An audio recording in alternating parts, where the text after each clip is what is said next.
Yesus tidak berubah, tidak berubah, tidak berubah. Tuhan Yesus tidak berubah, tak berubah selama-lamanya. Katakan haleluya. Haleluya, haleluya, haleluya, haleluya, haleluya, haleluya, haleluya. Dan kuasanya tidak berubah, tidak berubah, tidak berubah. Dan kuasanya tidak berubah, tak berubah selama-lamanya. Haleluya, haleluya, haleluya, haleluya. Shalom Jemaat GPPS Palu, selamat bergabung dalam ibadah online GPPS Palu. Suatu sukacita yang sangat luar biasa, kita dapat bertemu kembali dalam ibadah online kali ini. Mari siapkan hati dan diri kita untuk menerima lawatan Tuhan pada ibadah saat ini. Sebelumnya, perlu saya sampaikan panduan mengikuti ibadah secara online. Yang pertama, siapkan diri untuk beribadah sebab ini adalah ibadah dan bukan tontonan. Yang kedua, ikuti setiap acara ibadah, turut nyanyi ketika puji-pujian, dan membaca Alkitab saat pengkhotbah menunjuk ayat untuk dibaca, serta berdoa ketika diajak berdoa. Yang ketiga, karena ini adalah ibadah dan bukan tontonan, jangan bercakap-cakap selama ibadah berlangsung. Percakapan dalam kolom live chat dapat saudara lakukan sebelum ibadah dimulai. Yang keempat, gunakanlah pakaian yang sopan dan duduklah dengan sopan. Selamat menikmati lawatan Tuhan. Tuhan Yesus memberkati. Shalom Bapak Ibu, saudara-saudari yang diberkati oleh Tuhan Yesus Kristus. Shalom. Satu sukacita yang luar biasa, kita boleh hadir di tempat ini, boleh bersama-sama memuji dan memuliakan Tuhan pada pagi hari ini. Baiklah, Bapak Ibu, saudara-saudari yang diberkati oleh Tuhan Yesus Kristus, mari sama-sama kita siapkan hati kita untuk memuji Tuhan, untuk menyembah Tuhan pada pagi hari ini. Dan buat saudara-saudari juga yang berada di rumah yang menyaksikan akan ibadah ini, mari sama-sama kita memuji dan memuliakan Tuhan pagi hari ini. Namun sebelum itu, saja kita semua satu dalam doa, mari kita berdoa. Kami mengucap syukur Tuhan buat kebaikan Tuhan yang tidak pernah berhenti dalam kehidupan kami semua. Engkau Allah yang baik Tuhan, Engkau Allah yang luar biasa dalam hidup kami Tuhan. Segala pujian, kemuliaan, hormat dan hanya bagimu di tempat yang maha tinggi. Saat ini Tuhan, kami datang untuk memuji dan memuliakan Engkau pagi hari ini. Berkati setiap kami, agar kami boleh memberikan yang terbaik untuk hormat dan kemuliaan nama Tuhan. Memberkati juga akan jemaat-Mu yang saat ini dalam perjalanan, biarlah Engkau sertai mereka sehingga boleh tiba di tempat ini. Sehingga kami boleh bersama-sama untuk memuji dan memuliakan Tuhan. Saat ini Tuhan, kami mau memuji dan memuliakan Engkau. Terima kasih Bapa. Tuh bungkus orang-orang terkait dalam kehidupan kami dimanapun mereka berada. Biarlah mereka juga boleh aman dalam perlindungan Tuhan. Kami memulaikan akan ibadah ini. Bertatalah di atas pujian penyembahan kami pagi hari ini. Dari awal sampai pertengahan dan akhirnya. Semuanya hanya boleh jadi dalam nama Tuhan Yesus Kristus. Terima kasih Bapa. Dalam nama Tuhan Yesus Kristus kami berdoa dan mengucap syukur. Haleluya. Amin.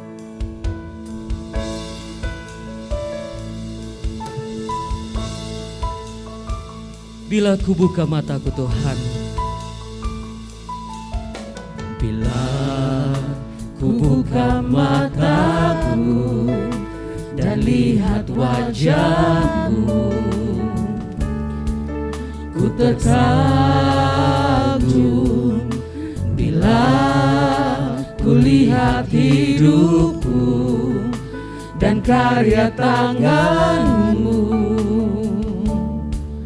Ku tersanjung karena semua yang baik dalam hidupku, itulah karya-Mu. Kau beri kesempatan yang baru dan ku ingin mengenal-Mu Tuhan lebih dalam dari semua yang ku kenal. Tiada kasih yang melebihimu. Ku ada untuk menjadi penyembahmu.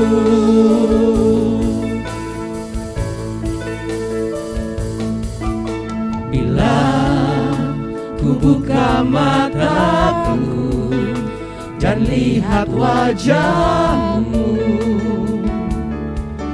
ku terkagum. Bila ku lihat hidupku dan karya tanganmu, ku tersanjung karena semua yang baik dalam hidupku itulah karyamu. Kau beri kesempatan yang baru dan ku ingin mengenalmu Tuhan lebih dalam dari semua yang ku kenal. Tiada kasih yang melebihimu. Ku ada untuk menjadi penyembahmu. Saja kita semua bangkit berdiri. Bila ku buka mataku dan lihat wajahmu, ku terkagum. Bila ku lihat hidupku dan karya tanganmu, ku tersanjung karena semua yang baik dalam hidupku. Amin. Itulah karyamu. Kau beri kesempatan yang baru dan ku ingin mengenalmu Tuhan lebih dalam dari semua yang ku kenal. Tiada kasih yang melebihimu. Ku ada untuk menjadi penyembahmu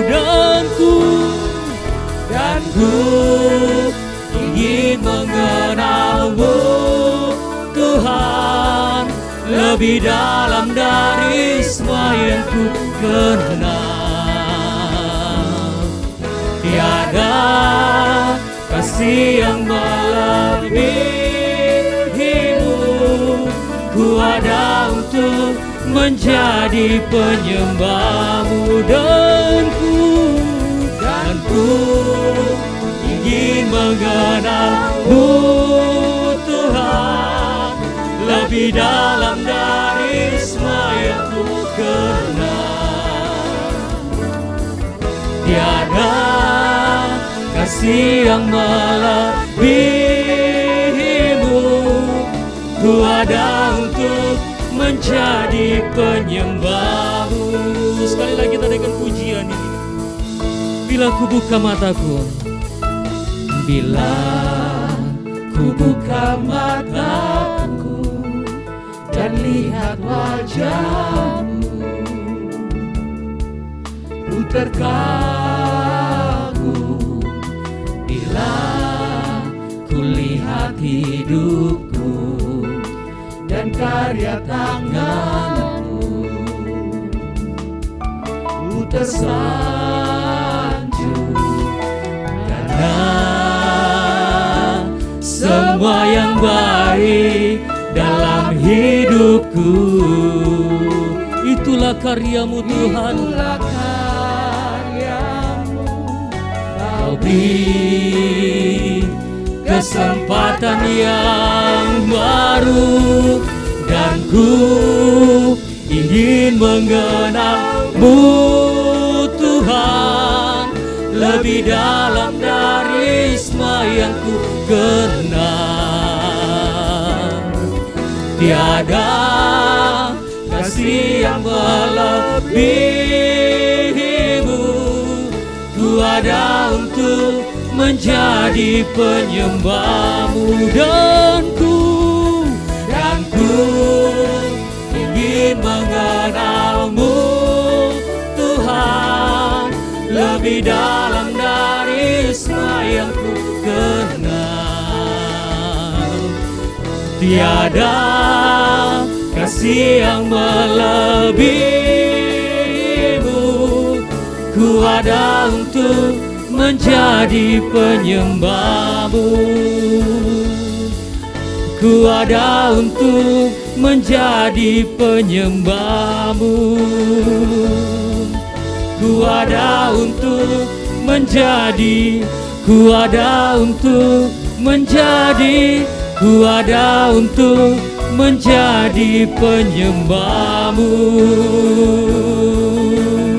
Oh, kami datang menyembahmu, meninggikan namamu.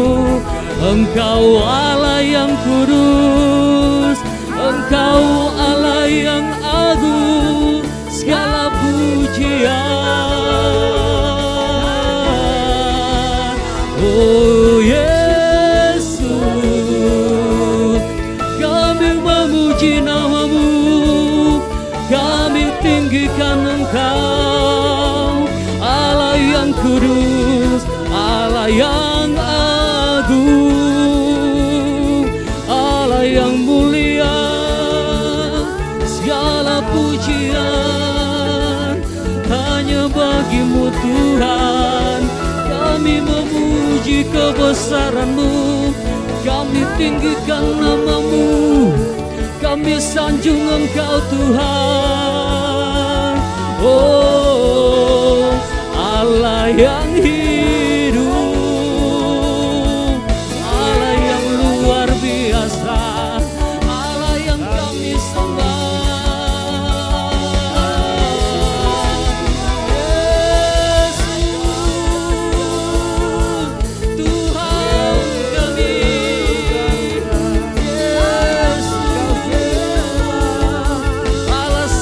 Kekuatan kami, Allah sumber pengharapan kami, sebab Engkau Allah yang luar biasa. Amin. Engkau Allah yang dahsyat. Engkau Allah yang agung.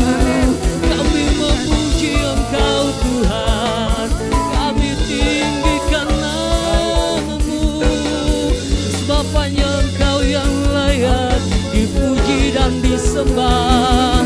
Oh Yesus,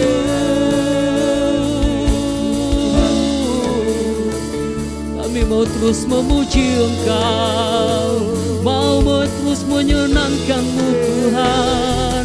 Segala pujian hanya bagi-Mu di tempat yang maha tinggi. Segala pengagungan hanya bagi-Mu, oh Yesus.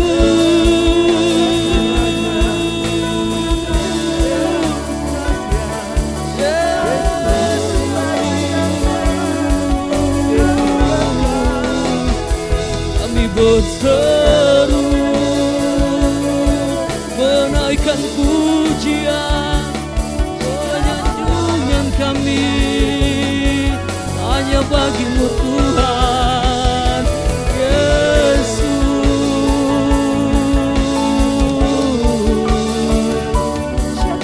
Shiralala yose, hialala masyara masira. Iralayana sane, iralayana makashe, yes karalaya masya karalaya mase, iralayana takasinalamu, iralayana makasyase.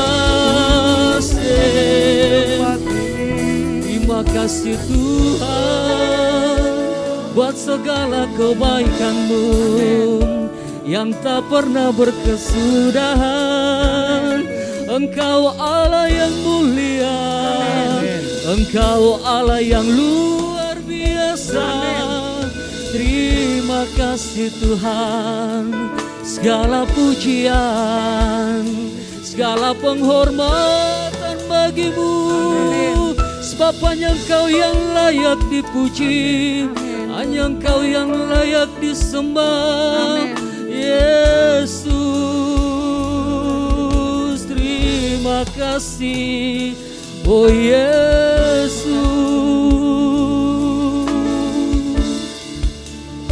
Terima kasih Tuhan buat segala kebaikan-Mu yang tak pernah berhenti dalam hidup kami Tuhan.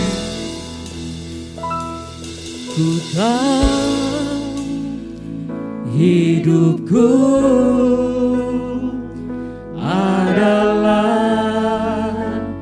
penyembahan. Kau ciptakanku dalam kemuliaan-Mu.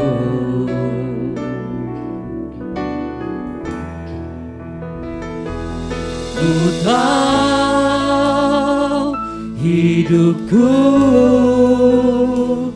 berharga di mata-Mu. Segenap hidupku persembahkan. Ku tahu hidupku adalah penyembahan. Kau ciptakanku dalam kemuliaan-Mu. Amin. Ku tahu hidupku, ku tahu hidupku berharga di mata-Mu. Segenap hidupku persembahkan. Sama-sama kita serukan, ku tahu hidupku, ku tahu hidupku adalah penyembahan. Kau ciptakanku dalam kemuliaan-Mu. Amin. Ku tahu hidupku, ku tahu hidupku berharga di mata-Mu. Segenap hidupku persembahkan. Segenap hidupku, segenap hidupku persembahkan. Segenap hidupku, segenap hidupku persembahkan. Mari saudara diberkati oleh Tuhan Yesus Kristus. Kita berikan sorak-sorak yang terbaik untuk Tuhan kita, Allah yang luar biasa. Haleluya. Ya Bapa dalam kerajaan surga, kami mau terus memuji dan memuliakan Engkau pagi hari ini. Bebaskan roh kami Tuhan, agar kami terus memuji dan memuliakan Engkau. Dalam nama Tuhan Yesus Kristus kami berdoa dan mengucap syukur. Amin. Bapak Ibu saudara-saudari yang diberkati oleh Tuhan Yesus Kristus, silakan tengok kiri kanannya dan kemudian katakan, Tuhan Yesus baik, Tuhan Yesus luar biasa dalam kehidupan kita semua. Haleluya. Puji Tuhan. Seberapa banyak yang datang dengan sukacita pagi hari ini, boleh lambaikan tangannya. Sukacita Allah terus melimpah dalam kehidupan kita semua, amin. Amin. Amin. Saya persilakan duduk.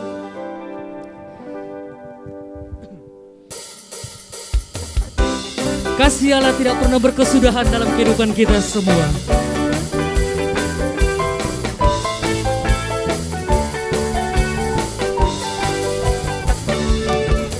kasih Allah melingkupi saya. Amin. Lingkupi saya selama-lamanya. Dalam kasih-Nya ku tak takut jua, sebab Allah sanggup tolong saya. Kasih Allah melingkupi saya, lingkupi saya selama-lamanya.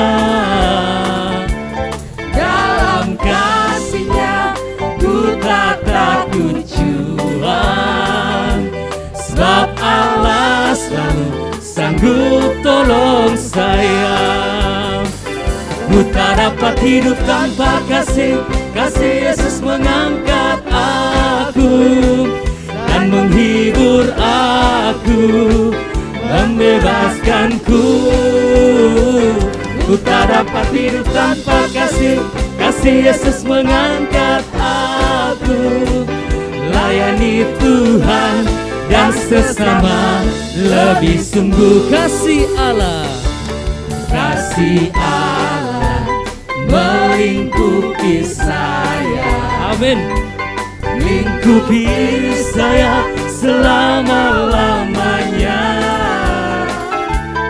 Dalam kasih-Nya ku tak takut jua, sebab Allah sanggup tolong saya. Ku tak dapat hidup tanpa kasih Yesus mengangkat aku dan menghibur aku, menggerakkanku. Ku tak dapat hidup tanpa kasih Yesus mengangkat aku, layani Tuhan dan sesama lebih sungguh. Saja kita semua bangkit berdiri.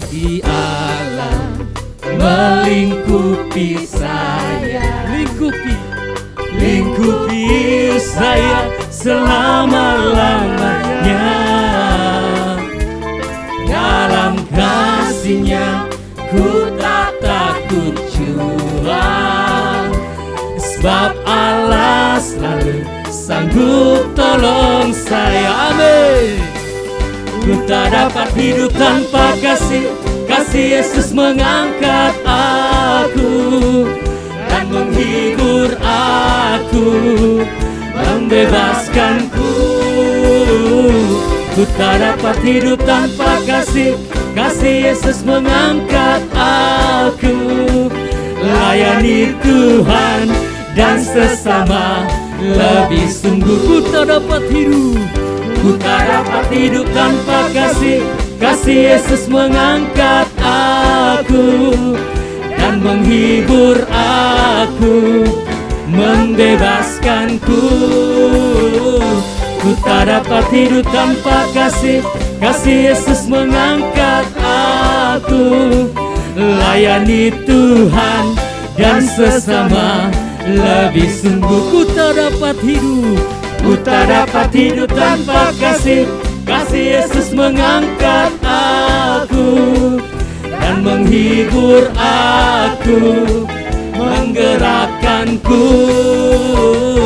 Ku tak dapat hidup tanpa kasih Yesus mengangkat aku, layani Tuhan dan sesama lebih sungguh.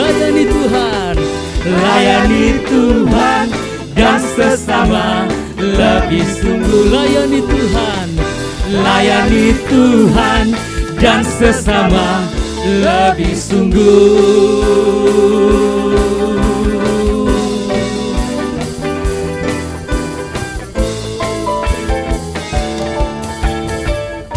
Haleluya. Kasih Allah tidak pernah berkesudahan dalam kehidupan kita semua. Besarlah Tuhan dan layak dipuji, saudara.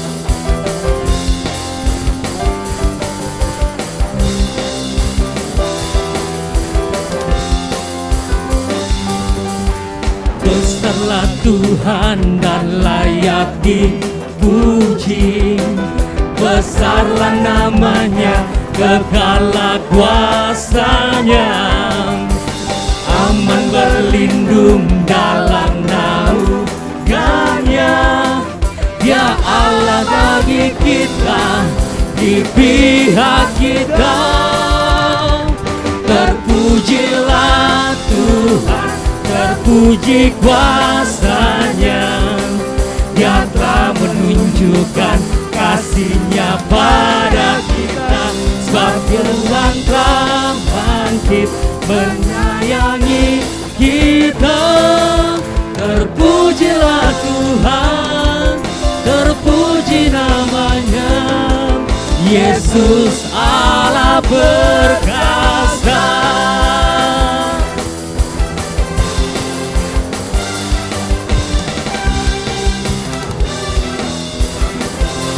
Besarlah Tuhan dan layak dipuji.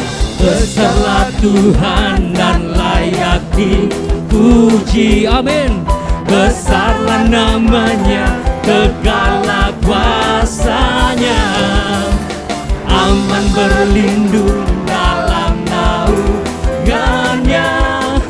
Ya Allah bagi kita, di pihak kita. Terpujilah Tuhan, terbukti kuasanya. Sebab Dia menunjukkan kasih-Nya pada kita. Sebab Tuhan telah bangkit menyayangi kita. Terpujilah Tuhan, terpuji namanya, Yesus Allah perkasa. Terpujilah Tuhan, terpujilah Tuhan, terbukti kuasanya. Amin. Dia telah menunjukkan kasih-Nya pada kita. Sebab Tuhan telah bangkit menyayangi kita. Terpujilah Tuhan, terpuji namanya, Yesus Allah perkasa. Sama-sama kita serukan. Terpujilah Tuhan, terbukti kuasanya.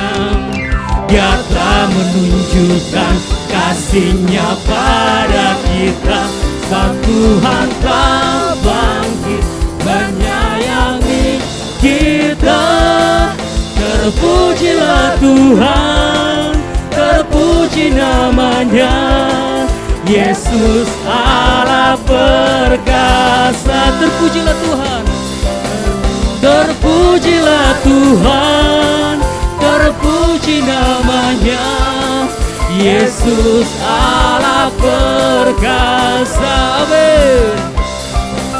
Terpujilah Tuhan, terpuji namanya, Yesus Allah perkasa.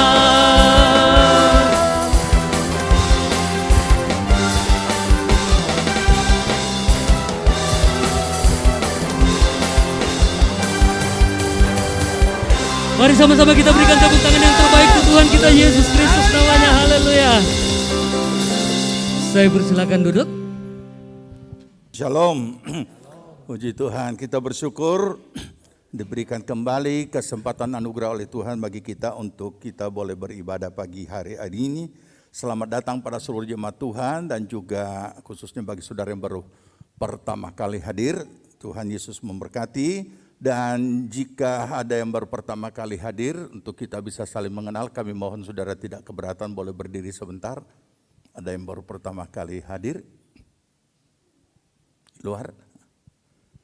Baik, jika tidak ada, kita akan menyambut saudara kita yang berulang tahun. Ya, cukup banyak ini ya. Yang saya sebutkan namanya dan hadir, silakan berdiri untuk kita doakan. Nova Mustafin, Lili Sulistio, Nelly Cornelia, Jati Purnomo, Damaris Langan, Siska Limbunan, Chelsea Novianti Yones, Luciana Chandra, Nining, Nelson Yones, Novrianto Mamahit, Peter Wahyu Ngolipu. Ada yang hadir? Oh pasti ya, karena banyak ini. Puji Tuhan, selamat ulang tahun. Tuhan Yesus memberkati. Kita akan doakan saudara-saudara kita yang berulang tahun dalam minggu ini. Kami datang ke hadirat-Mu Bapa di sorga, bersyukur bersama-sama dengan saudara-saudara kami yang berulang tahun dalam minggu ini. Kami bersyukur atas segala kemurahan pengasihan Tuhan bagi mereka. Kiranya dengan tambahan usia ini membawa mereka semakin memahami makna kehidupan mereka sebagai orang percaya. Berkati pribadi, rumah tangga, keluarga, usaha, pekerjaan, pelayanan, pertumbuhan rohani mereka semuanya diberkati Tuhan. Buatlah berhasil segala apa yang mereka kerjakan bagi hormat kemuliaan nama Tuhan. Mari Tuhan Roh Kudus menuntun mereka mencapai seluruh rancangan Allah. Pertolongan, perlindungan-Mu daripada segala yang jahat apapun bentuknya. Dalam nama Tuhan Yesus patahkan, hancurkan dan singkirkan dari hidup mereka. Dan biar mereka semuanya hidup dalam kemurahan dan pengasihan Tuhan. Dalam nama Tuhan Yesus berkat Tuhan turun atas mereka. Amin. Puji nama Tuhan. Mari Bapak Ibu, sama-sama kita siapkan hati kita untuk menerima kebenaran firman Tuhan pada saat ini.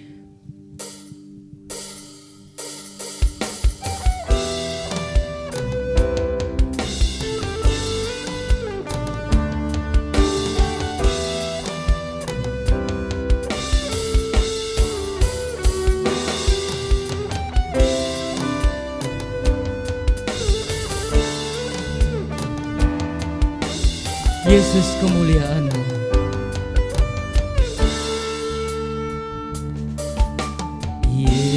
Yesus kemuliaan-Mu, pulihkan hatiku. Yesus kemuliaan-Mu, berkati hidup. Yesus kemuliaan-Mu, Yesus kemuliaan-Mu, pulihkan hatiku. Yesus kemuliaan-Mu, berkati hidupku. Segala pujian syukur bagi-Mu, Kau hadir dalam hidupku. Kini ku datang sujud di hadapan-Mu, memuji-Mu, menyembah-Mu. Yesus, ku menyembah-Mu. Saja kita semua bangkit berdiri. Yesus kemuliaan-Mu, Yesus kemuliaan-Mu, pulihkan hatiku. Yesus kemuliaan-Mu, berkati hidupku. Yesus kemuliaan-Mu Tuhan.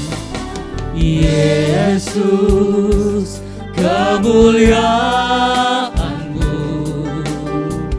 pulihkan hatiku. Yesus kemuliaan-Mu, berkati hidupku. Segala pujian syukur bagi-Mu,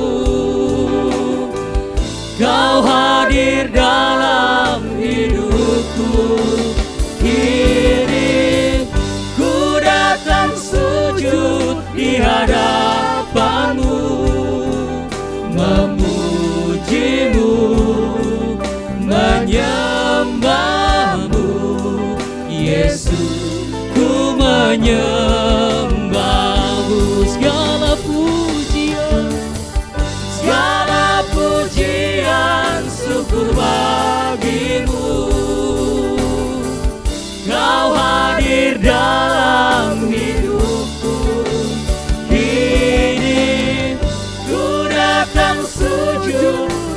hadapanmu, memujimu, menyembahmu, Yesus, ku menyembahmu. Sama-sama kita serukan, Kau Allah yang besar, Kau Allah yang besar, ajaib dan mulia. Kau Yesus yang selalu membuatku terpesona. Segala pujian bagimu ya Tuhan. Hanya Kau yang layak ku agungkan. Sebab Kau Allah yang besar, ajaib dan mulia. Kau Yesus yang selalu membuatku terpesona. Segala pujian bagimu ya Tuhan. Hanya Kau yang layak diagungkan. Kau Allah yang besar, ajaib dan mulia. Kau Yesus yang selalu membuatku terpesona. Segala pujian bagimu ya Tuhan. Hanya Kau yang layak diagungkan. Hanya Kau yang layak. Hanya Kau yang layak. Hanya Kau yang layak diagungkan.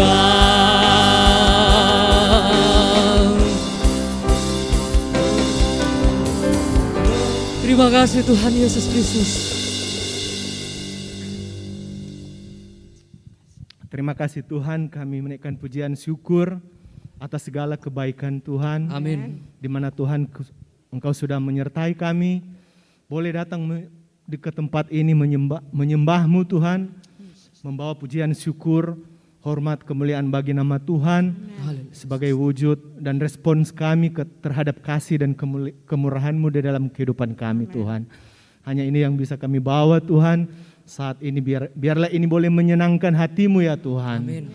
Sebab kami tahu ini tidak sepadan dengan apa yang Engkau sudah kerjakan di dalam kehidupan kami, yaitu keselamatan yang Engkau sudah nyatakan di dalam Kristus Tuhan.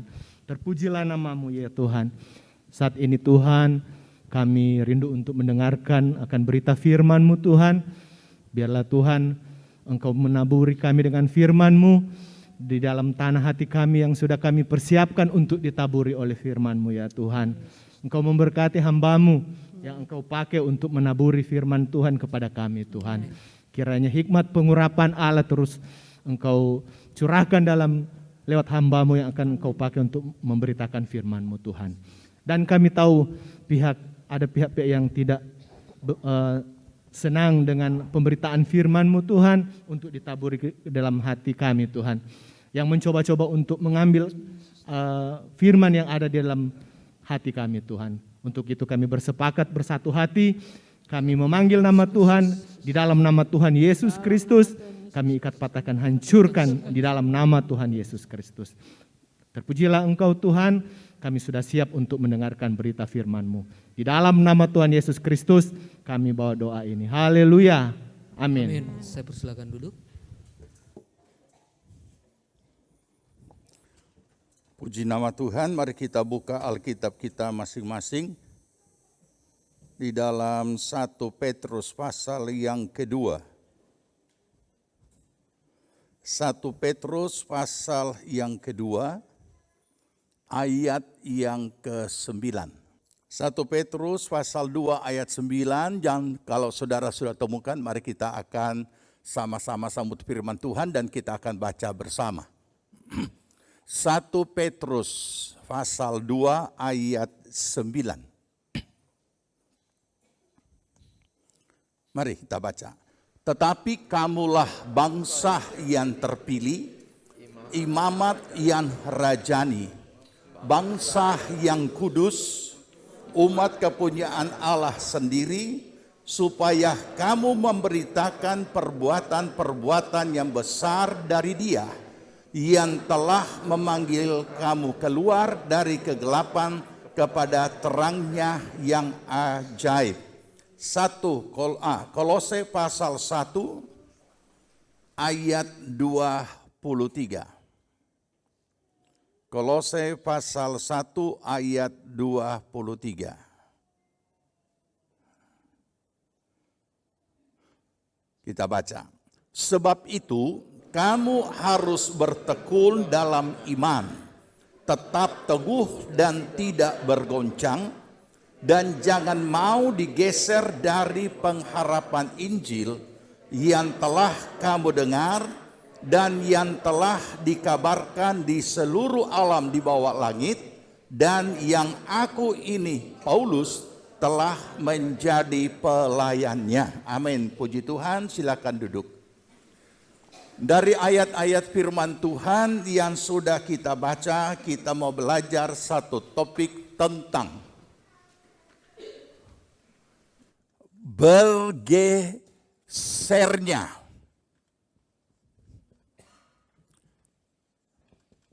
sendi-sendi kehidupan gereja.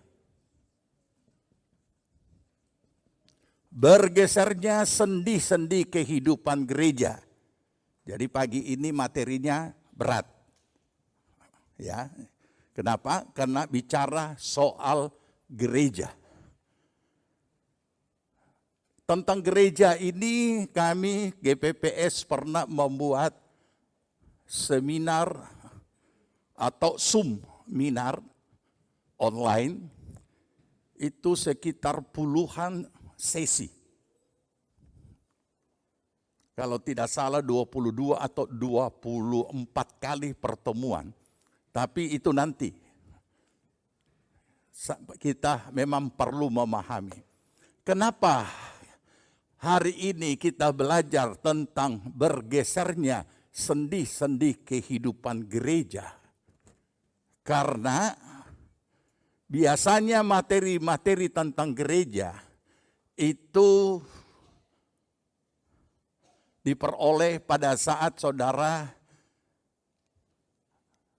akan menjadi anggota jemaat di modul 2 dengan topik hidup berjemaat. Bagi mereka yang belum pernah mengikuti itu tentu tidak memahami tentang apa yang namanya gereja. Saudara bayangkan ada orang Kristen sudah puluhan tahun menjadi salah satu anggota gereja di sebuah gereja, tapi tidak tahu apa itu gereja. Sudah melayani di gereja, tidak tahu apa itu gereja. Sudah menjadi pengurus kategorial di gereja, tidak tahu apa itu gereja. Sudah jadi diaken di gereja, tidak tahu apa itu gereja. Yang paling konyol adalah sudah jadi penatua, sudah jadi gembala, juga tidak tahu apa itu gereja. Bahkan bisa saja sudah jadi pemimpin-pemimpin di gereja. Kenapa? Karena gereja mimbar sendiri tidak mengajarkannya tentang itu. Sehingga yang kita temukan adalah secara umum gereja adalah kita kumpul rame-rame dan kita nyanyi-nyanyi dan dengar khotbah. Selesai. Jadi menghimpun orang banyak-banyak sebanyak mungkin, kemudian ibadah dan selesai. Kenapa saya harus menyampaikan secara umum dalam ibadah minggu? Karena itu tanggung jawab gembala melindungi domba-domba yang belum memahami apa itu gereja. Sedangkan mereka adalah dombanya Tuhan. Nah, saudara, apakah benar sendi-sendi kehidupan gereja itu telah bergeser? Sedangkan gereja sudah berada di akhir zaman, bahkan sebagian gereja sudah memulai mempersiapkan jemaatnya menanti kedatangan Tuhan. Tapi kenapa ada pergeseran? Sendi-sendi pergeseran yang terjadi pada sendi-sendi kehidupan gereja itu dapat dilihat dari kasat mata. Ketika kita baca Alkitab, maka kita kemudian menemukan kebenaran dan fakta yang sedang terjadi pada gereja.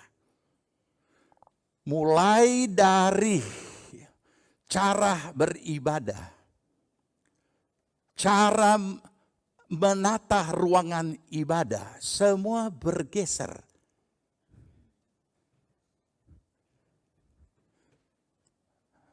Cara gereja mengoperasionalkan pelayanannya bergeser. Cara untuk memperbanyak anggota jemaat bergeser. Kenapa jadi seperti ini? Ini bicara bergeser karena ada patronnya, yaitu firman. Firman sudah menetapkan sesungguhnya itu harusnya bagaimana. Firman sudah menetapkan seharusnya bagaimana gereja itu mengoperasikan pelayanannya, bagaimana gereja itu beribadah umat Tuhan, bagaimana karunia-karunia Roh Kudus itu berfungsi di dalam gereja, semua ada di dalam firman. Dan bagaimana gereja itu bisa bertumbuh dan berbuah-buah banyak, semua ada ketetapannya. Bukan seperti yang kita lihat dengan kasat mata sekarang ini.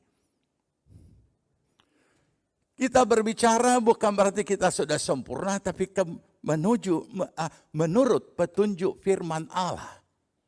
Sebab kalau kita tidak sebagai sebuah gereja Tuhan, tidak lagi melakukan, melayani, mengoperasikan pelayanan, beribadah, ataupun di segala sesuatu pergerakan hidup gereja, tidak berdasarkan firman, kita tidak selalu berkaca kepada firman, maka dia akan sungguh-sungguh bergeser pelan-pelan tapi pasti dan semakin jauh. Dan orang-orang yang tidak memahami tentang apa itu gereja, maka mereka anggap ini hal yang ya sudah demikian samanya, jadi seperti itulah keadaannya. Firman Allah walaupun kita tahu itu kurang lebih 2000 tahun yang lampau, akan tetapi ataupun juga kalau untuk perjanjian baru, belum lagi dari perjanjian lama sampai perjanjian baru, bukan berarti firman itu tidak up to date atau tidak cocok dalam segala zaman, dan bukan berarti firman Tuhan itu karena adalah tulisan-tulisan yang ditemukan di tempat-tempat tertentu kemudian dikumpul jadi Alkitab dan lain sebagainya, bukan berarti itu adalah sekedar tulisan, tapi firman Allah itu hidup dan berkuasa. Dia tetap berlaku di segala zaman, bahkan sampai akhirnya berakhir zaman ini. Nah, inilah yang perlu dipahami.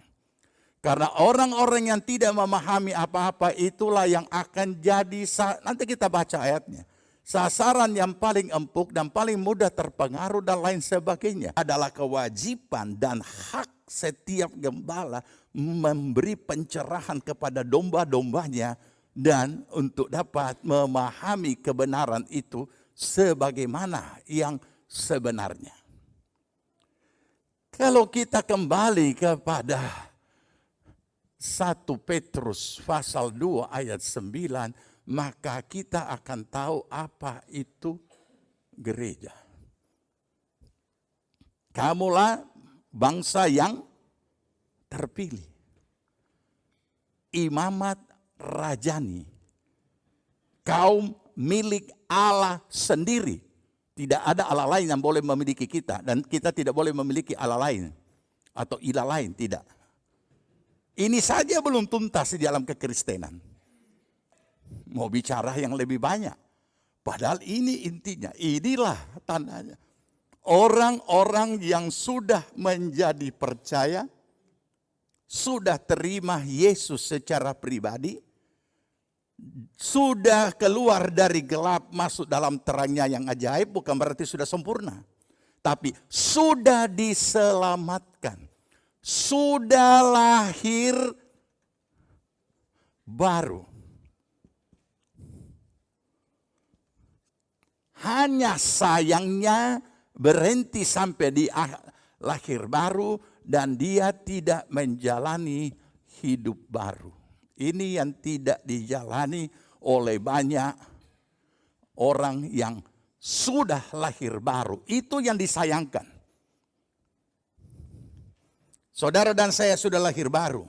Tapi kalau saudara dan saya tidak mau menjalani hidup baru, tetap hanya lahir baru. Sedangkan masih hidup di dunia, masih menjalani hidup. Padahal kita lahir baru untuk menjalani hidup di dunia dengan hidup yang baru, itu hidup oleh iman. Hidup berdasarkan kebenaran firman. Hidup dengan melakukan firman. Hidup dengan iman adalah juga ketaatan tanpa syarat.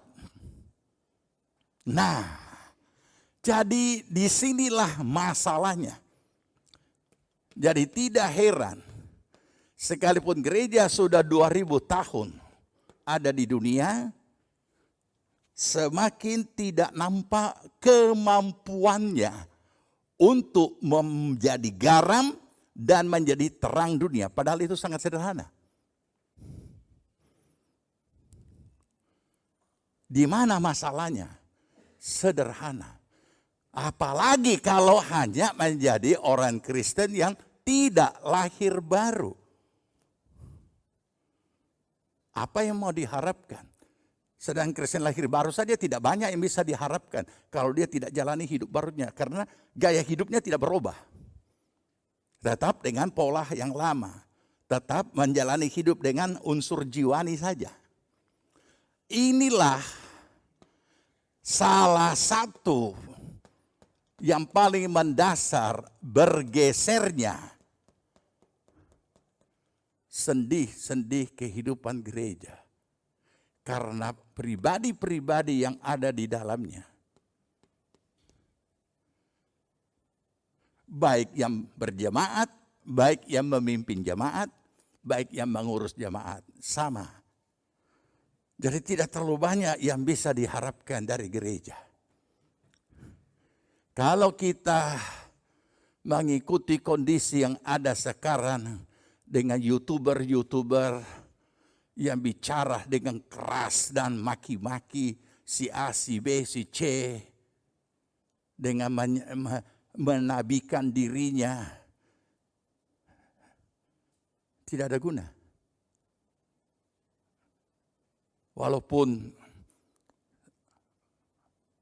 yang bersangkutan berkata dia adalah nabi, jadi harus suarakan suara kenabian. Saudara, suara kenabian dari gereja tidak akan pernah didengar oleh dunia, apalagi dituruti. Kenapa? Karena gereja telah bergeser dari sendi-sendi kehidupannya secara alkitabiah. Dalam banyak hal, dalam banyak aspek.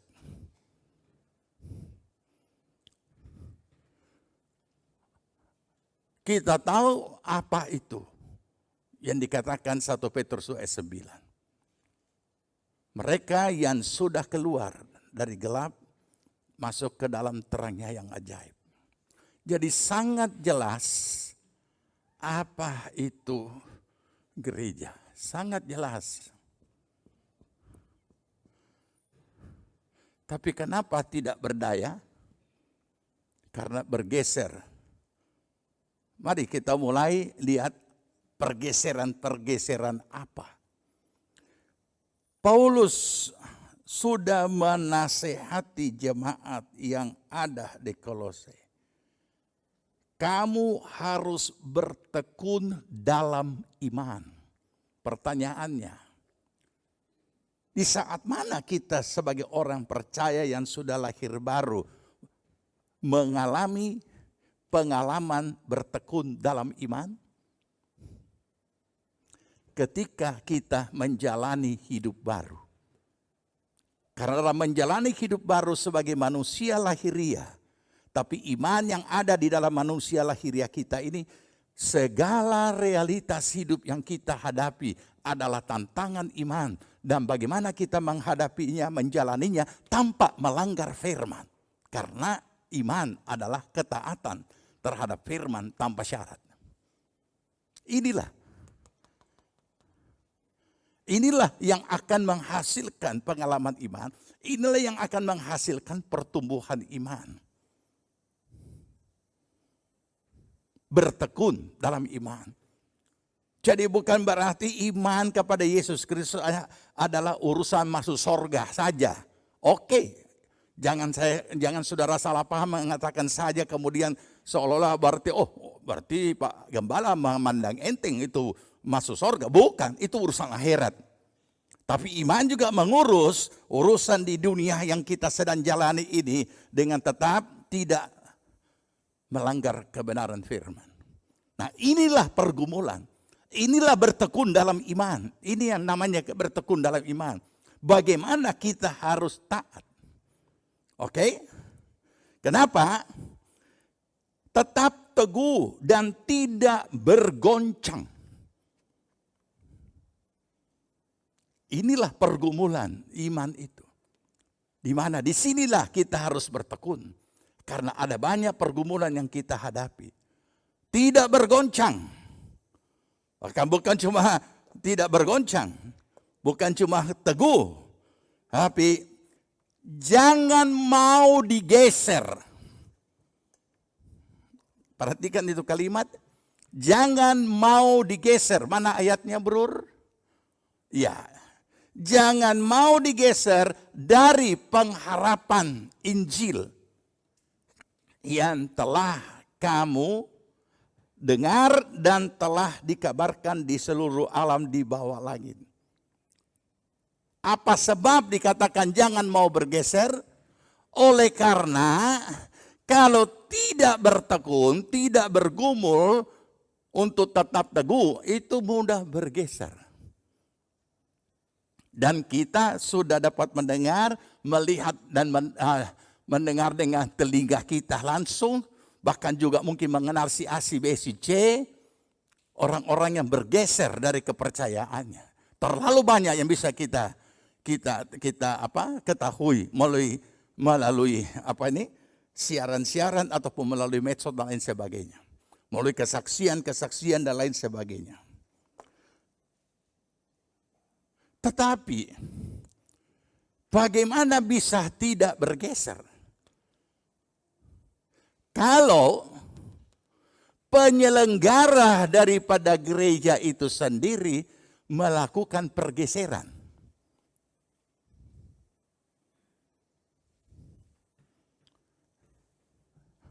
Menggeser sendi-sendi kehidupan gereja. Nah, inilah yang perlu kita pahami.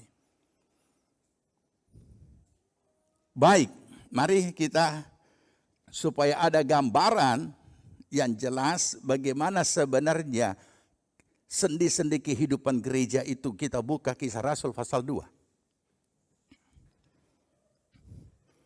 Kisah Rasul pasal 2.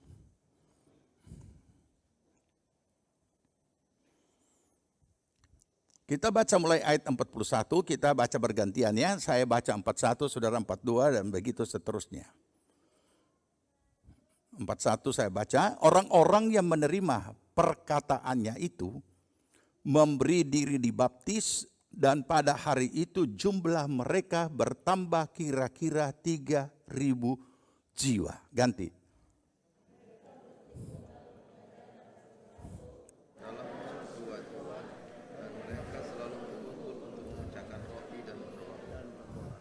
Ya, sampai situ dulu ya. Siapa mereka ini? Di ayat 41. Mereka yang mendengar. Mendengar siapa? Mendengar Petrus berkhotbah. mendengar Petrus memberitakan Injil, mereka kemudian menyadari mereka orang berdosa. Dan mereka menerima pemberitaan Injil itu dan mereka dimenangkan atau terima Yesus kurang lebih 3.000 orang. Itu adalah hasil PI. 3.000 jiwa. Baik, saya baca.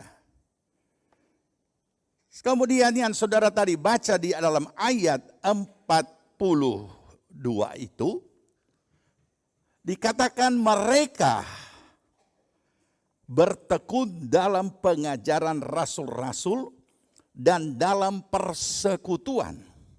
Dan mereka selalu berkumpul untuk memecahkan roti dan berdoa. Kita baca lanjut dulu ya, karena supaya mudah poin-poinnya kita ambil. Saya lanjut dulu 43. Maka ketakutanlah mereka semua. Sedang rasul-rasul itu mengadakan banyak mujizat dan tanda. Ganti.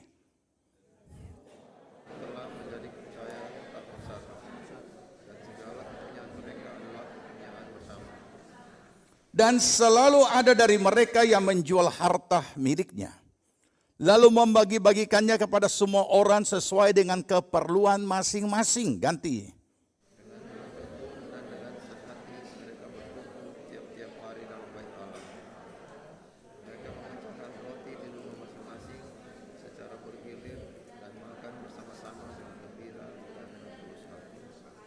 Sambil memuji Allah. Dan mereka disukai semua orang. Dan tiap-tiap hari Tuhan menambah jumlah mereka dengan orang-orang yang diselamatkan. Di sini kita menemukan kebenaran dari 1 Petrus 2 ayat 9. Apa itu eklesia? Apa itu gereja? Apa itu orang yang dipanggil keluar dari gelap dan masuk di dalam terangnya yang ajaib. Setelah hasil PI sekian banyaknya, perhatikan ya, kalau kita baca ayat 41 sampai tadi 47, di situ kita menemukan awal dari lahirnya gereja oleh karya Roh Kudus, sampai kepada bagaimana bertambahnya jiwa-jiwa, bertumbuh kembangnya, dan seterusnya kita baca menjadi pribadi-pribadi yang sungguh-sungguh kuat, tegar, teguh, kokoh, tak tergoyahkan dan tak tergeserkan. Di dalamnya kita menemukan bagaimana seharusnya beribadah, bagaimana seharusnya bersekutu, bagaimana seharusnya melayani, bagaimana seharusnya supaya jiwa-jiwa bertambah. Sangat jelas. Yang jelas adalah diawali dengan pekabaran Injil. Ini. Pertanyaannya. Ini. Awal kemudian orang-orang, ya sebelum pertanyaan saya jelaskan dulu. Orang-orang yang sudah diinjili sekian banyak, mereka berhimpun menjadi jemaat sehingga dan mereka hidup berjemaat.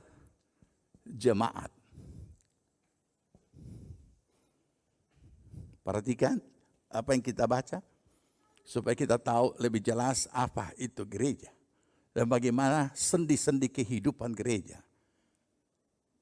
Bukan hanya cari orang, kumpul orang untuk menyanyi-menyanyi dan dengar khotbah. Tidak.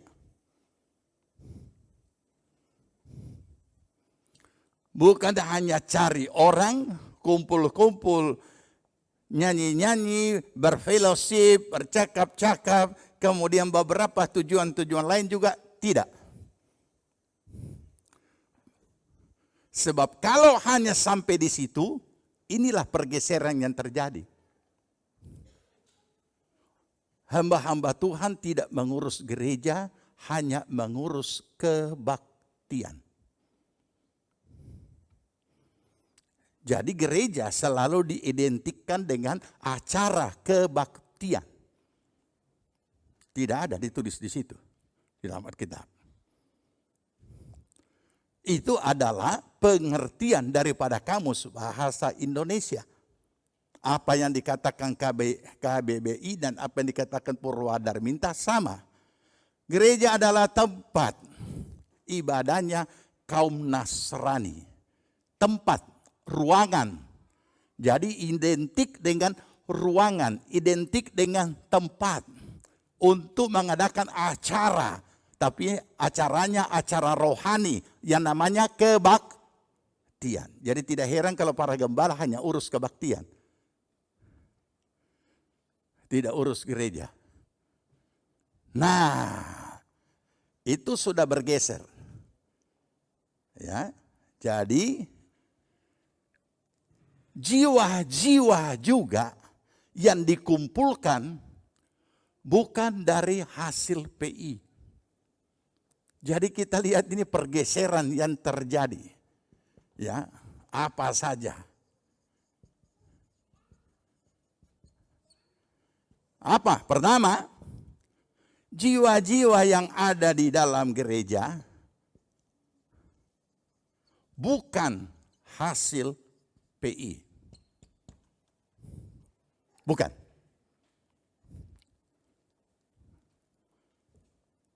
Jadi hasil apa? Sangat memalukan kalau dijelaskan. Tapi saya harus jelaskan. Karena saya harus bertanggung jawab sebagai pemimpin kepada domba-domba. Supaya tidak jadi mangsa serigala. Kenapa? Alkitab Rasul Paulus berkata begini, sepeninggalku, dia tahu waktunya tidak lama lagi dia Tuhan panggil. Dan dia kasih ingat, sepeninggalku nanti akan masuk serigala-serigala yang tidak menyayangi kawanan domba itu. Bahkan di antara kamu sendiri akan jadi serigala. Jadi Paulus sudah berkata itu di dalam jemaat-jemaat pada saat itu. Nah, jadi ini fakta pergeseran yang sudah terjadi di dalam gereja. Orang yang jadi jemaat bukan hasil PI. Jadi hasil apa? Ada yang sangat memalukan, ada setengah memalukan, ada yang bikin jengkel Tuhan. Kita mulai dulu yang soft, yang masih semi rohani. Dari mimbar ada anjuran, bawa jiwa, bawa jiwa, bawa jiwa, bawa jiwa itu. Dulu saya juga mendengar itu waktu masih remaja. Suruh bawa jiwa. Bukan disuruh menginjili jiwa. Suruh bawa jiwa. Jadi karena itu anjuran dari mimbar, orang pun membawa jiwa. Membawa teman, membawa ini, datang ke gereja tanpa diinjili. Tanpa diinjili. Ada beberapa daya tarik di gereja tersebut, kemudian akhirnya dia bergereja di situ. Bukan karena Yesus, karena ada daya tarik tertentu. Nah, begitu daya tarik itu hilang, baru kecewa. Nah, ini yang terjadi. Pertanyaannya, kenapa bukan hasil PI? Oleh karena gereja tidak melakukan pekabaran Injil. Kenapa gereja tidak melakukan pekabaran Injil? Mengapa umatnya, jemaatnya itu tidak ber-PI kepada orang-orang yang belum diselamatkan? Karena mereka tidak tahu ber-PI. Kenapa tidak tahu ber-PI? Karena tidak diajarkan oleh gembala bagaimana ber-PI atau tidak diajarkan oleh gereja bagaimana ber-PI. Jadi hanya ada apa yang dilakukan? Membujuk teman supaya mau datang ikut acara rohani. Pakai bahasa umum dulu ya. Acara kebaktian. Nah, ini yang dilakukan terjadi pergeseran. Dalam hal memenangkan jiwa bagi Kristus, gereja telah bergeser. Ini yang sudah terjadi sekarang ini. Saudara-saudara sudah diajarkan, jadi saudara harus paham dan mengerti dan bisa menjawab. Karena GPPS Jemaat Palu bukan hanya sekedar kumpul orang untuk kebaktian. Bukan. Bukannya sekedar kumpul orang untuk melayani, juga tidak. Tetapi bagaimana jiwa-jiwa yang sudah sudah diinjili ini dan kemudian dimuridkan supaya rohaninya bertumbuh. Itu sebabnya gereja ini harus dimuridkan, baru boleh jadi anggota jemaat. Tidak boleh hanya jadi orang Kristen yang bodoh-bodoh, tidak tahu apa-apa, tidak tahu Alkitab. Itu tanggung jawab yang harus dilakukan sebagai hamba Tuhan yang memberikan kepercayaan, menggembalakan, melayani jiwa-jiwa.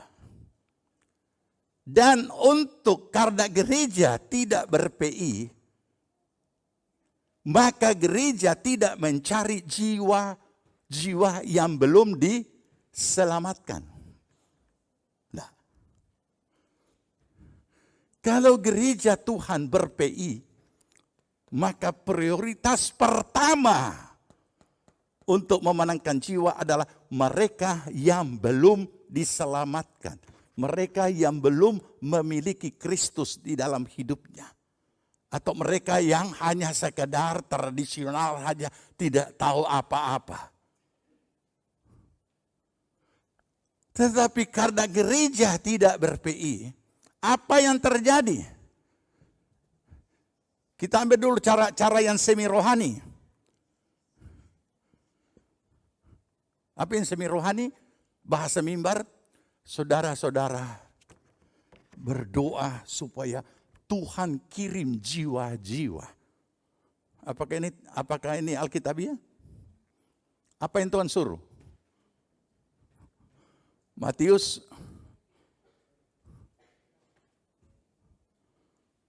apa yang Tuhan suruh dalam Matius, dalam Markus? Amanat Kristus. Pergilah, beritakanlah Injil. Muridkanlah sekalian bangsa.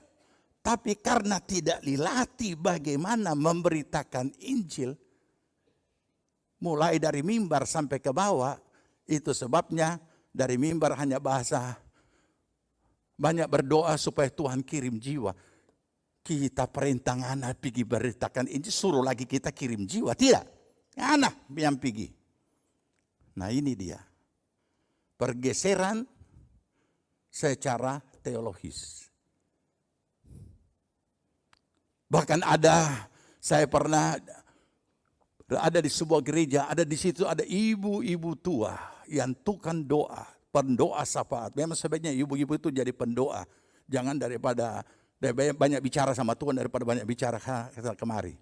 Ya kan? Ya. Jadi apa kerjanya? Karena doanya tulus. Cuma pemahamannya yang tidak diberikan yang benar. Jadi kursi-kursi yang kosong ini dia datangi satu-satu. Tuhan kirim jiwa biar kursi ini minggu depan tidak kosong. Tuhan kirim jiwa. Padahal Tuhan bilang beritakan Injil. Mungkin dia memang pendoa syafaat. Tetapi yang muda-muda yang lain ini yang sudah yang masih bisa ber-PI tidak ber-PI. Nah, bahasa mimbar muncul lagi yang lebih konyol. Ketika ibadah dimulai tidak banyak orang. Saudara-saudara, jangan terpengaruh dengan kursi-kursi yang kosong. Di situ ada malaikat duduk. Siapa bilang ada malaikat duduk? Nah inilah bahasa-bahasa seperti ini yang membuat jemaat jadi bingung. Tapi aneh juga percaya, karena jemaat itu tulus, percaya saja. Oh ya malaikat duduk di sebelah kita. Baik-baik jangan ambil dia tanpa ya. Ya. Padahal jemaat di beberapa tempat jemaat itu kursi kosong bukan isi malaikat, isi tas. Nah, kembali ke sini. Jadi Ini masalah. Apalagi dari mulai yang agak semi rohani dengan doa-doa dan lain sebagainya, ada yang lebih hina lagi. Mulai kepada yang hina. Karena tidak tahu ber-PI, dia cari orang punya anggota gereja lain. Ya, mengajak jemaat orang. GPPS tidak pernah melakukan itu. Karena GPPS selalu memegang sangat teguh etika pelayanan. Karena begitu etika pelayanan dilanggar, maka yang terjadi adalah tubuh Kristus saling melukai. Makanya kita tidak pernah bermasalah dengan gereja apapun. Karena selalu itu kita jaga. Orang mau bekerja dimanapun itu haknya. Tapi tetap etis. Karena gereja bukan sarang penyamun. Gereja adalah eklesia. Gereja adalah orang-orang yang sudah keluar dari gelap dan masuk ke dalam terangnya yang ajaib. Ini yang terjadi. Apa ada yang begitu? Ada. Waktu Gracia masih kuliah, satu tempat kos itu pada ketakutan kalau sudah ada kaum muda tertentu dari gereja tertentu mampir di kos itu. Sebenarnya secara militansi bagus anak-anak muda punya semangat memenangkan jiwa. Tapi bukan berarti semangat memenangkan jiwa menginjak-injak etika pelayanan. Ini berarti tidak diajar oleh pemimpinnya. Jadi anak-anak kos ini pada sembunyi. Supaya tidak ketemu. Tapi mereka juga pantang menyerah. Nah, ini yang sudah terjadi pada gereja. Kenapa bisa seperti ini? Pelayanan hospitality bagus. Tapi sekalipun hospitality kita itu bagus, tetap tidak boleh melanggar etika pelayanan. Oh, saya jemput ya. Padahal sudah tahu orang itu mau pergi di gerejanya sendiri. Kita tidak menggarap orang punya gereja, saudara. Karena biarkan mereka bertumbuh. Jemaat yang ada di GPPS adalah jemaat yang diinjili. Bukan jemaat yang dibujuk-bujuk dari sana kemari untuk datang kemari, tidak. Karena itu melanggar firman. Mereka yang dilayani, mereka yang merasa, oh saya mau, tapi tetap etis. Kenapa saudara? Ada ayat yang berkata, jangan sampai apa yang kita lakukan itu menghancurkan semua. Kalau saya pakai bahasa umum, menghancurkan semua marwah daripada keagungan Tuhan itu. Karena ini pelayanan. Ini adalah ini. Kenapa saya perlu jelaskan seperti itu kepada saudara? Karena sudah ada yang beroperasi mendatangi anak-anak remaja, mendatangi beberapa orang untuk diajak, untuk dijemput. Padahal sudah tahu mereka ini di GPPS ini ada apa.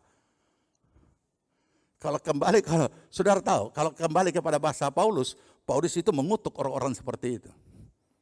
Tapi kita kan tidak melakukan itu. Jadi sangat sederhana, berarti pemimpinnya tidak mengajar etika pelayanan. Nah, ini yang sudah tergeser dari gereja. Bukan cuma gedungnya yang bergeser, bukan cuma dekorasinya yang bergeser, semua dinding hitam, langit-langit juga hitam, bukan. Bukan dari gereja berubah menjadi diskotik dengan merah, hijau, kuning, biru lampunya, bukan. Jadi pergeseran inilah yang harus kita sadari, baik dalam pelayanan maupun juga dalam kultur dan lain sebagainya. Kita tidak bisa berkata sudah zamannya sekarang seperti itu. Nah. Walaupun saya bukan saya walaupun saya tidak anti dengan segala itu sorotan-sorotan lampu, tapi lihat tempatnya di mana. Bayangkan saudara kalau setiap minggu di sini, saudara lihat saya berubah, saya pindah jas jadi biru tua. Kenapa? Karena lampu ungu. Hebat Tuhan, ada mujizat sama Pak Gembala.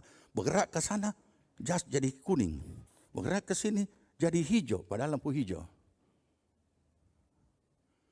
Tapi kalau itu satu perayaan, ada pertunjuk, silakan.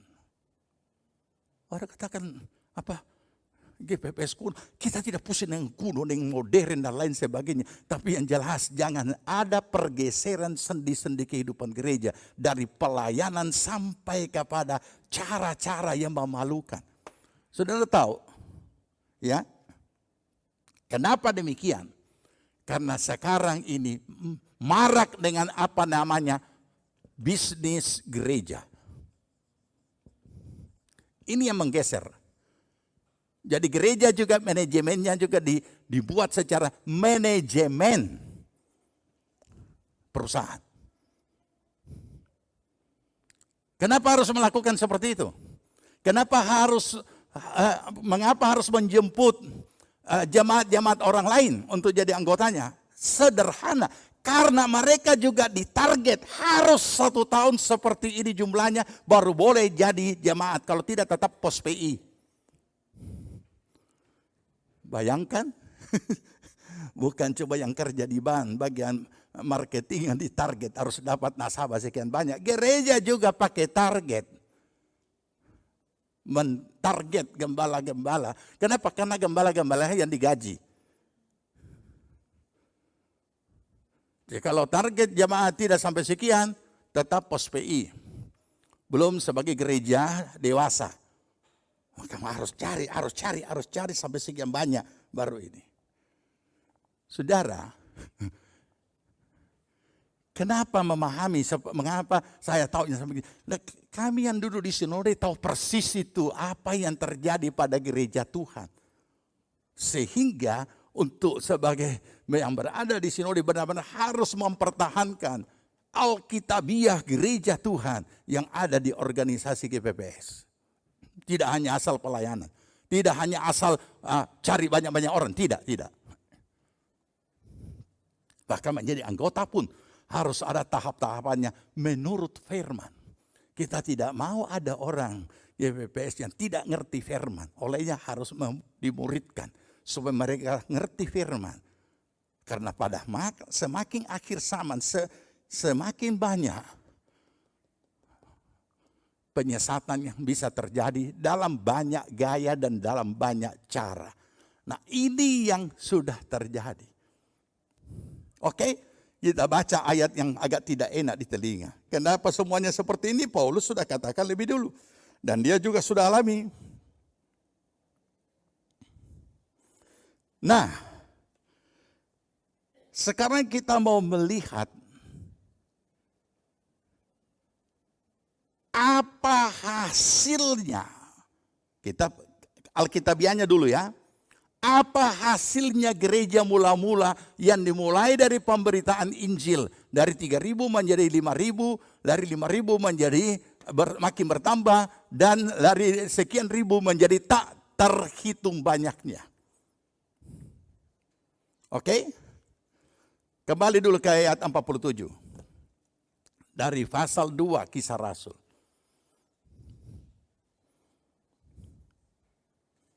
Oke, 47 kita baca pasal 2. Sambil memuji Allah, titik itu adalah anak kalimat dari ayat 46. Sekarang kita baca dan 2, 3. Dan mereka disukai semua orang. Itu. Lanjut. Dan tiap-tiap hari Tuhan menambah jumlah mereka dengan orang yang diselamatkan. Berarti Tuhan menambah jumlahnya. Dari mana orang ini diselamatkan? Dari mana itu orang yang diselamatkan? Karena sudah diinjili. Jadi pertambahan jumlah jemaat tiap-tiap hari lagi-lagi adalah hasil PI. bukan hasil membujuk orang dan menjemput orang. Apalagi mereka sudah punya gereja.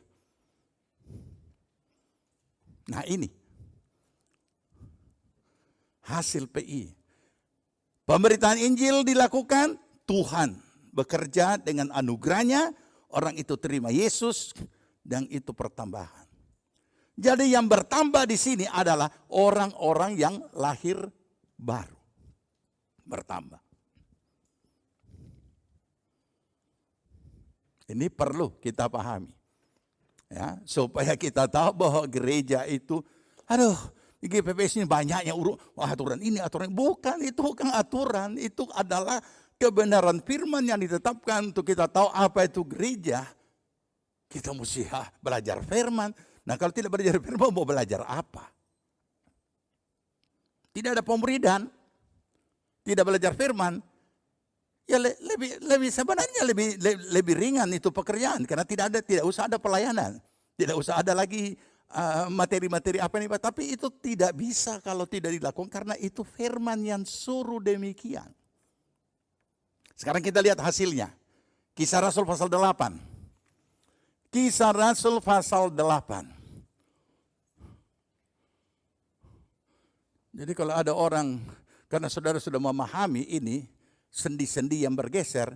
Jadi kalau ada yang melakukan hal yang tidak benar, saudara patut tegur kalau datang ke rumah saudara. Oke, Kisah Rasul 8 ayat 1. Saya baca dulu ya. Ini sambungan dari ayat yang di atasnya. Makanya ada dalam kurun 81b. Saul juga setuju bahwa Stefanus mati dibunuh. Titik, selesai ayat di atasnya. Pada waktu itu, perhatikan, mulailah penganiayaan yang hebat terhadap jemaat di Yerusalem. Mereka semua, yaitu jemaat, kecuali rasul-rasul, itu tersebar ke seluruh daerah Yudea dan Samaria. Karena ada aniaya besar.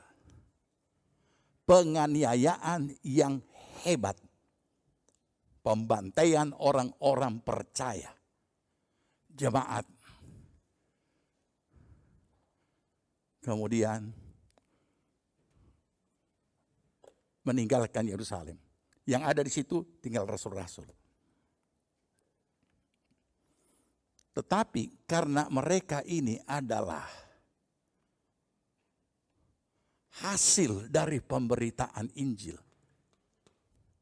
yang kemudian hidup berjemaat, yang dikatakan di pasal 2 yang kita sudah baca, mereka bertekun dalam pengajaran rasul-rasul, mereka tekun berdoa, mereka berfellowship bersama, dan tiap-tiap hari mereka bersama-sama. Maka mereka menjadi pribadi yang tidak bisa digeser dari pengharapan Injil. Mereka menjadi pribadi yang kuat, tegar, kokoh, kuat, tidak tergoyahkan. Dan terbukti, baca ayat 4. Mereka tinggalkan Yerusalem, tapi api Injil tidak padam. 4. Ayat 4, baca sama-sama. Mereka yang tersebar itu menjelajah seluruh negeri itu sambil memberitakan Injil. Orang-orang ini mengungsi keluar dari Yerusalem bukan karena gempa, karena kerusuhan, karena aniaya besar, karena dikejar-kejar akan dibunuh. Ini kan hidup di bawah bayang-bayang maut. Mereka tinggalkan Yerusalem. Tapi di mana mereka pergi? Api Injil yang berkobar di dalam ini. Mereka memberitakan Injil kepada orang-orang yang belum diselamatkan. Dan Tuhan bekerja. Maka lahirlah gereja-gereja di luar Yerusalem. Ini. Kenapa gereja Tuhan tidak melakukan seperti ini? Karena tidak ber-PI. Tidak memberitakan Injil. Nah inilah yang menjadi penyebab karena tidak memberitakan Injil. tinggal tunggu-tunggu ada anggota gereja lain pindah di gerejanya. Ini. Kalau tidak ada, kita orang kasih pindah. Ini yang sudah terjadi. Betapa hinanya cara kerja daripada gereja Tuhan. Kenapa saudara? Karena bukan hanya harus ditarget. Dan kenapa harus ditarget untuk mendapatkan sekian banyak jiwa? Supaya tutup ongkos operasional dari gereja itu, karena gedung harus disewa, pelayan Tuhan harus dibayar, dan lain sebagainya, dan lain sebagainya. Pemimpin gembala juga harus digaji, dan lain sebagainya. Sehingga hitungan bisnis ini harus. Ya. Kalau saudara jeli, pada masa pandemi yang hebat, saudara akan menemukan rapat pengurus gereja di YouTube. Saya tidak tahu siapa yang sebarkan, tidak tahu juga dari gereja mana. Dan mereka rinci pengeluaran di masa yang harus tetap dibayar. Padahal masa pandemi. Ini sekian, yang saya sudah sebutkan tadi, ini sekian, dan tidak tutup ongkos. Karena tidak tutup ongkos, gereja ditutup. Beda dengan masa-masa Alkitabiah yang tetap masih dikerjakan oleh sebagian gereja. Apa itu? Pelayanan adalah pengabdian diri dengan segenap milik. Tidak pakai hitungan bisnis. Tidak pakai hitungan pulang pokok dengan ongkos sewa. Tidak pakai target, tetapi menangkan jiwa. Nah, inilah pergeseran yang terjadi pada sendi-sendi kehidupan gereja. Masih banyak yang lain, tapi yang kasat mata dulu kita lihat. Nah, sekarang kita lanjut di dalam Kisah 8 tadi. Ayat 4, sekarang ayat 5. 2, 3. Dan Filipus pergi ke suatu kota di Samaria. Ini sudah keluar Yerusalem ya, sudah di Samaria. Dan memberitakan Mesias kepada orang-orang di situ. Siapa itu mereka? Orang-orang Samaria. Siapa mereka? Belum mengenal Kristus, apalagi menerima Yesus. Ini murni PI. Supaya orang itu bisa benar-benar mengalami lahir baru, perjumpaan dengan Tuhan.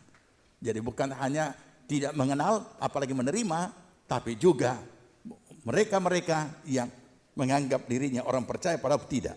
Ya, itu yang sekarang. Kita lihat ayat 6, baca. Ketika orang banyak itu mendengar pemberitaan Filipus dan melihat tanda-tanda yang diadakannya, mereka semua dengan bulat hati menerima apa yang diberitakannya itu. Lagi-lagi apa? Hasil PI. Hasil PI. Itu sebabnya kenapa sekian periode, bahkan untuk seterusnya, GPPS masih tetap memakai gereja yang misioner, transformis, mandiri. Karena misioner ini itu adalah gereja. Gereja tidak boleh hanya memiliki pelayanan misi, tapi gereja adalah misi. Setiap pribadi memenangkan jiwa bagi Kristus supaya mereka diselamatkan. Dan luar biasa, persis seperti pada zaman Petrus itu. Di Filipus pun ditulis yang kita baca tadi, bahwa orang banyak itu mendengar pemberitaan Filipus. Mereka semua dengan bulat hati menerima apa yang diberitakannya. Dengan bulat hati menerima Kristus. Salah satu hal yang membuat juga umat Tuhan bahkan gereja tidak ber-PI bukan karena hanya tidak diajar, tapi mereka tidak tahu bagaimana menuntun. Orang ini sudah mau terima Yesus, dia tidak tahu. Tidak lama lagi orang ini sudah mau menyatakan diri, mau dibaptis. Aduh, kita tidak tahu jelas. Nanti ya saya bawa ke gembalaku. Masa penjelasan baptisan saja mesti bawa ke gembala? Kenapa? Ya karena mereka tidak mengerti, tidak tahu.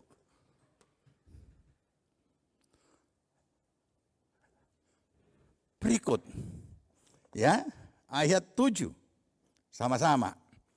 Sebab dari banyak orang yang kerasukan roh jahat, keluarlah roh-roh itu sambil berseru dengan suara keras.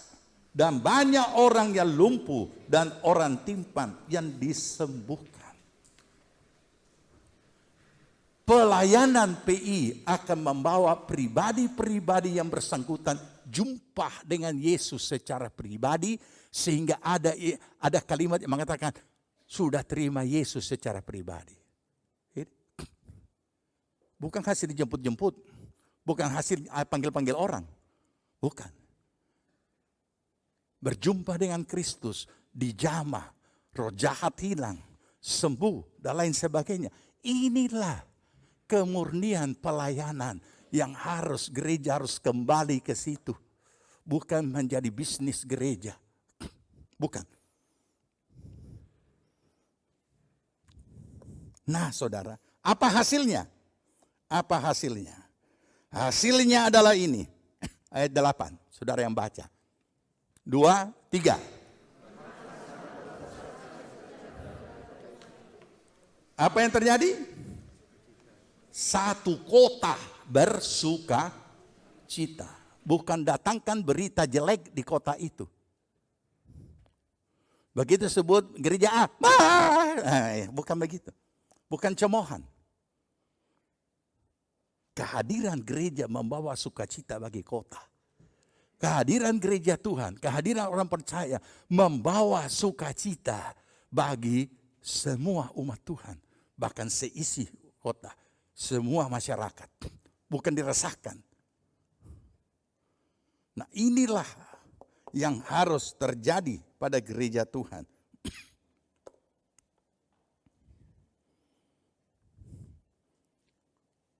Bagian-bagian terakhir kita selesaikan. Filipi 1 ayat 15 sampai ayat 17.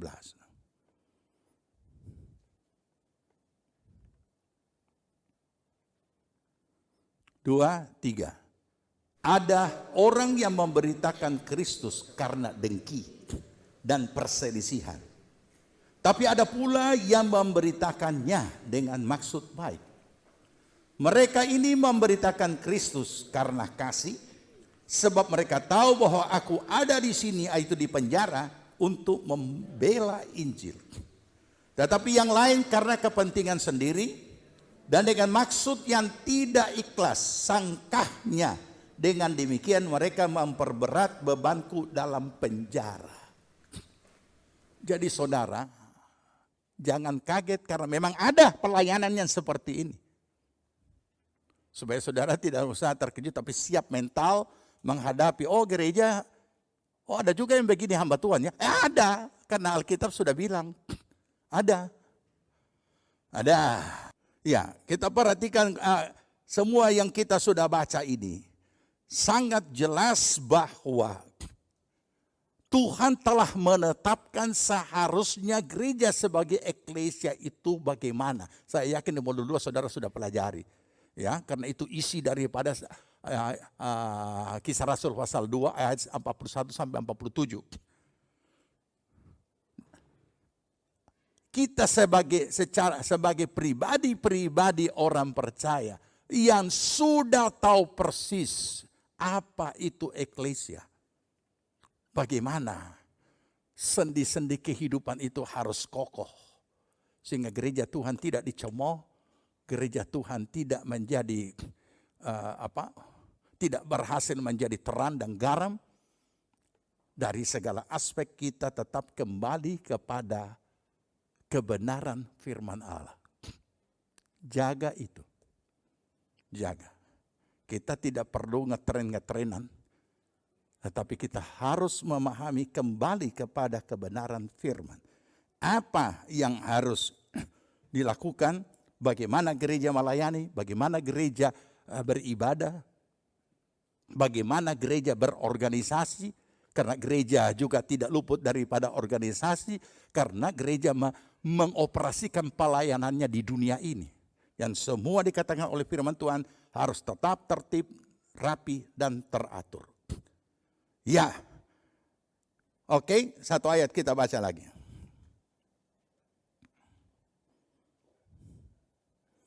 Roma pasal 16. Ini perkataan Paulus yang lebih kasar lagi, atau mungkin kita katakan lebih keras. Roma 16 ayat 17 dan ayat 18. 2, 3. Tetapi aku menasehatkan kamu saudara-saudara, supaya kamu waspada terhadap mereka yang bertentangan dengan pengajaran yang telah kamu terima, menimbulkan perpecahan dan godaan. Sebab itu hindarilah mereka. Sebab orang-orang demikian tidak melayani Kristus Tuhan kita, tapi melayani perut mereka sendiri. Dan dengan kata-kata mereka yang muluk-muluk dan bahasa mereka yang manis, mereka menipu orang-orang yang tulus hatinya. Jadi makanya Tuhan Yesus berkata apa? Hendaklah kamu apa? Cerdik seperti, tapi tulus. Ya, jadi tidak boleh cuma punya burung merpati. Cerdik bukan dalam arti kata seperti ular biludak, bukan. Karena tidak pakai biludak di situ ayat. Ayat kan tidak pakai biludak. Kapan Tuhan Yesus pakai biludak? Kapan? Ada juga, Yesus pernah menegur. Kepada siapa? Kepada orang, siapa? Orang Farisi. Dia katakan, hai bangsa ular. Ya, tapi ini kan cerdik seperti ular, bukan berarti cerdik seperti ular biludak kan. Kalau itu konotasinya negatif. Minta hikmat dari Tuhan. Bagaimana kita punya berdiri tegar, teguh, kokoh, kuat, tidak tergoyahkan dengan godaan-godaan apapun. Dan firman Allah sudah menyatakan kepada kita sendi-sendi kehidupan gereja yang terhormat, yang agung, yang mulia, bagi hormat kemuliaan nama Tuhan. Ya, dan inilah yang harus kita jalani dalam kehidupan kita sebagai orang percaya, untuk tetap bertumbuh, tetap belajar firman, dan tetap berfungsi sesuai dengan kepercayaan yang Tuhan berikan, yang selalu Tuhan lengkapi terlebih dahulu dengan karunia-karunia pelayanan. Tuhan berkati kita semua. Kita bangkit berdiri, kita berdoa.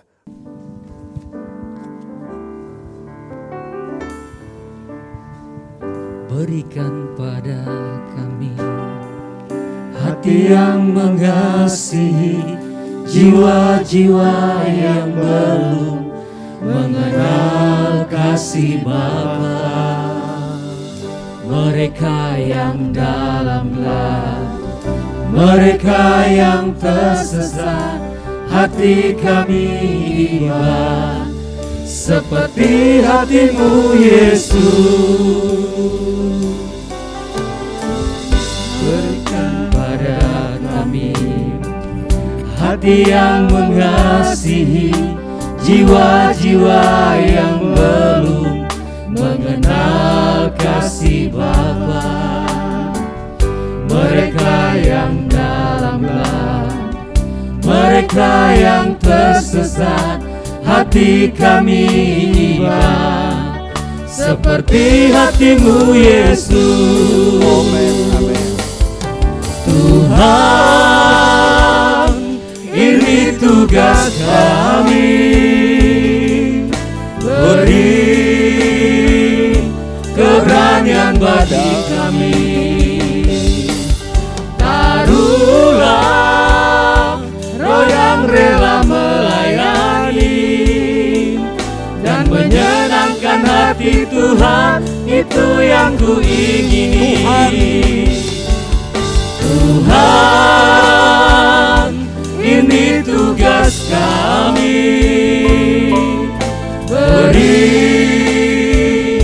keberanian bagi kami. Taruhlah roh yang rela melayani dan menyenangkan hati Tuhan, itu yang ku ingini. Dan menyenangkan hati Tuhan, dan menyenangkan hati Tuhan, itu yang ku ingini. menyenangkan hati Tuhan. Dan menyenangkan hati Tuhan, itu yang ku ingini.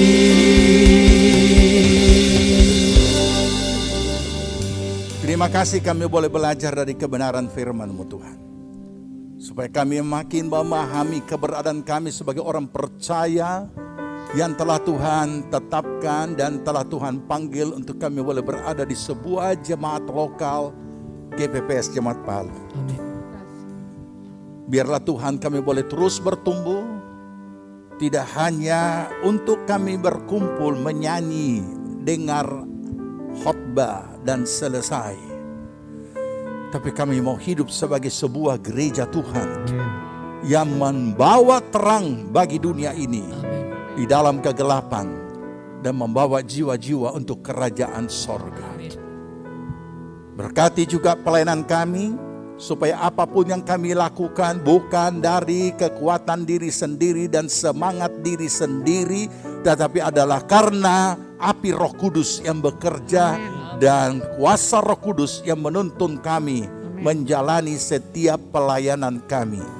Sehingga dengan selalu merendahkan hati kami di hadapan hadirat-Mu, kami boleh melakukan apa yang Tuhan percayakan untuk kami kerjakan. Berkati seluruh jemaat-Mu Tuhan. Pertolongan perlindungan-Mu daripada segala kuasa si jahat apapun bentuknya.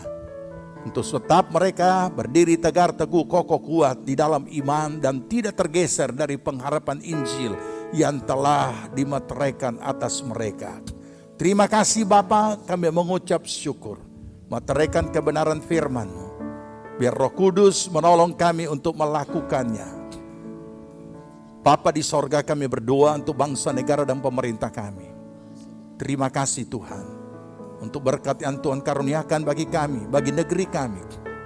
Berkatilah bangsa kami, pemerintah kami, presiden, wakil, dan seluruh aparat pemerintahan tingkat pusat, provinsi, kabupaten, kecamatan, kelurahan, dan sampai kepada desa-desa dan dusun-dusun semuanya diberkati Tuhan. Seluruh aparat diberikan roh hikmat, akal budi daripada Tuhan dan roh takut akan Allah. Sehingga mereka melaksanakan semua tanggung jawab yang Tuhan berikan bagi kemuliaan nama Tuhan. Terima kasih Bapa. Terima kasih. Berkati aparat keamanan kami, baik kepolisian maupun juga TNI dan juga aparat hukum yang sampai saat ini dalam pergumulan di negeri kami dalam ketidakpastian. Tolong Tuhan, Engkau pulihkan semuanya. Sehingga negeri kami benar-benar berada sebagai sebuah negara hukum yang menegakkan akan hukum di negeri ini. Beri roh takut akan Allah, sehingga semuanya terlaksana seturut kehendak Tuhan. Terima kasih Bapa, kami mengucap syukur, berkati hamba-hamba-Mu dimanapun mereka melayani. Kami juga berdoa secara khusus untuk hamba-Mu Felix yang dalam pemulihan setelah operasi ginjal. Tuhan tolong pulihkan semua keberadaannya untuk hamba-Mu boleh kembali melayani Engkau dengan kepercayaan yang begitu luas di gunung-gunung suku Loje. Tuhan tolong agar supaya hamba-Mu boleh kembali melayani dan dapat mengerjakan apa yang Tuhan sudah percayakan. Terima kasih Bapak, kami mengucap syukur. Berkati seluruh jemaat-Mu yang telah mengambil bagian baik dalam pembangunan, dalam finishing. Tuhan tolong agar semuanya dapat terpenuhi dan semuanya dapat Tuhan terbiayai dengan baik. Kembalikan dengan lipat kali ganda berkat-Mu atas usaha pekerjaan mereka, buatlah menjadi berhasil.